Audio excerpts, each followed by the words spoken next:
എല്ലാവർക്കും നമസ്തേ.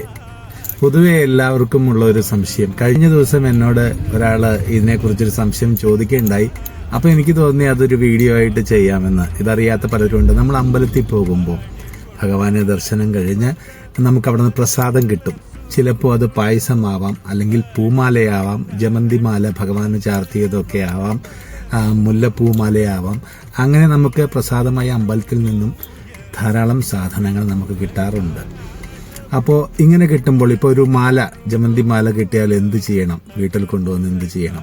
നമ്മൾ വരുമ്പോൾ അത് വാടാത്ത മാലയാണ്, നമുക്ക് നമ്മുടെ വാഹനത്തിൽ വെച്ച് കൊണ്ടുവരാം.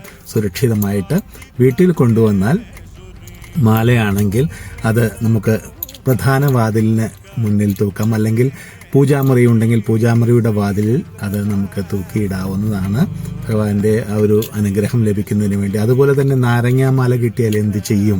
അതടിച്ച് ജ്യൂസ് കുടിക്കാമോ, പിക്കിളാക്കാമോ എന്നൊക്കെ ഒരു സംശയമുണ്ട്.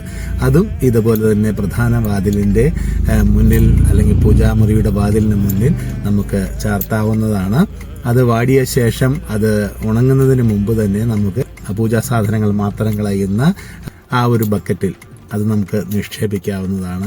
അതുപോലെ പ്രസാദം ധാരാളമായി കിട്ടിയാൽ, പായസം നമുക്ക് ഒരളവിന് അല്ലാതെ കൂടുതൽ നമുക്ക് ഒരു അമ്പലത്തിൽ നിന്നും ലഭിച്ചാൽ അത് എന്ത് ചെയ്യും? അത് മറ്റുള്ളവർക്കായിട്ട് നമുക്ക് പങ്കുവയ്ക്കാവുന്നതാണ്.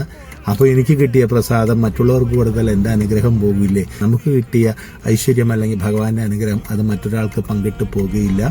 അത് കൊടുക്കും തോറും ഭഗവാന്റെ അനുഗ്രഹം നമുക്ക് വർദ്ധിച്ച് വരികയുള്ളൂ.